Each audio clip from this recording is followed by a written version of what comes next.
A Torá menciona Deus essencialmente através de dois nomes diferentes.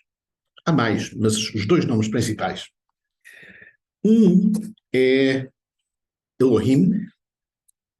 Nós não dizemos Elohim, dizemos Elohim por uma questão de respeito, para evitar dizer o nome exatamente. E o outro, que é um nome que não pronunciamos, que é o Yud, o Rei, um Vav e um Rei, que nós referimos normalmente como Hashem. Hashem quer apenas dizer o nome. E, portanto, são estes dois nomes. Nós vemos, por exemplo, leitura no livro de Gênesis e por aí por diante, que vemos que umas vezes Deus é referido como Elohim, outras vezes é referido como Hashem. Portanto, Hashem sendo a tal palavra de quatro letras que nós não pronunciamos. E, portanto, uma pergunta que se faz é qual é a história aqui, o que é que como é que nós entendemos o facto de haver estes dois nomes.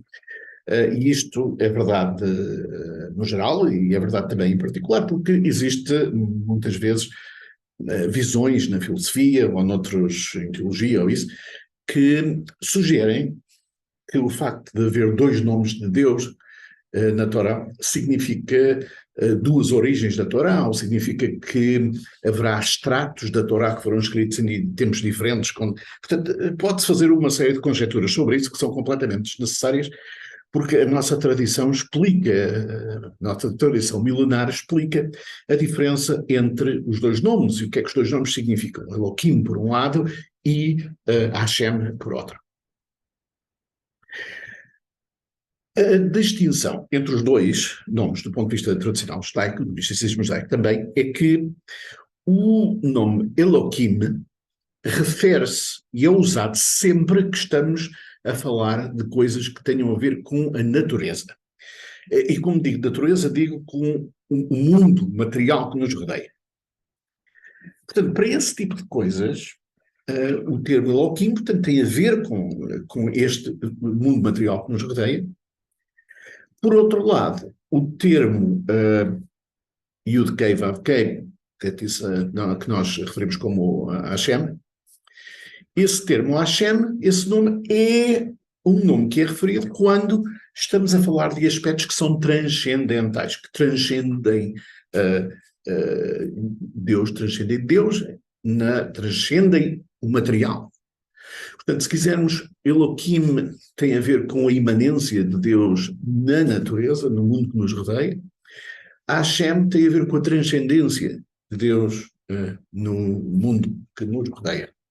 E este aspecto de imanência e transcendência são aspectos que são bem compreendidos, enfim, nas discussões sobre estas questões. Por exemplo, no livro de Gênesis, quando fala em toda a criação, o termo que é sempre usado é o termo Elohim. Porquê? Porque estamos a falar da criação, estamos a falar do mundo material.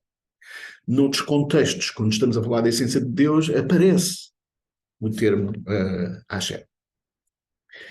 Há um outro aspecto destes dois nomes que é muito usado nas nossas tradições, quer em termos das rezas, quer em termos, enfim, mais teológicos gerais, que é a ideia de que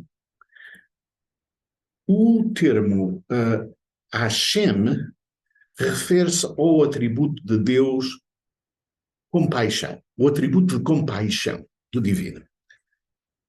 O atributo de misericórdia do divino. O termo Elohim refere-se ao atributo de justiça, de rigor, se quisermos. Para pôr as coisas em perspectiva, a vida, o nosso comportamento, a nossa interação com as outras pessoas é sempre pautada por uma destas duas dimensões. Por exemplo, numa interação com os nossos filhos ou os nossos entes queridos. Muitas vezes a questão surge uma situação, como é que nós vamos reagir a essa situação? Vamos reagir com compaixão ou vamos reagir com rigor, com justiça? O meu filho não trouxe uma boa nota da escola, como é que eu faço?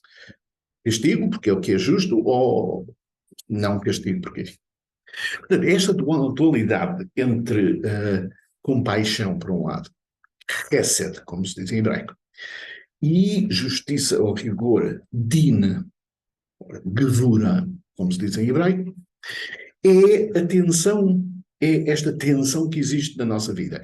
E esses dois nomes de Deus refletem essa tensão entre o atributo de compaixão, de hesed, e o atributo de justiça, de gevura. Deus é um Deus de compaixão e Deus é um Deus de justiça. Não é só um ou o outro, é os dois. Como nós também somos os dois. E, portanto, a questão depois que fica aqui para resolver, que é uma questão que ficaremos para um próximo vídeo, é se, de facto, Deus tem estes dois atributos fundamentais que de facto, marcam toda a nossa existência, Hesed, Gevura, compaixão e justiça, qual destes dois é que é o mais poderoso? Qual é dos dois atributos que é o atributo dominante, digamos assim? Shalom, o Bracha.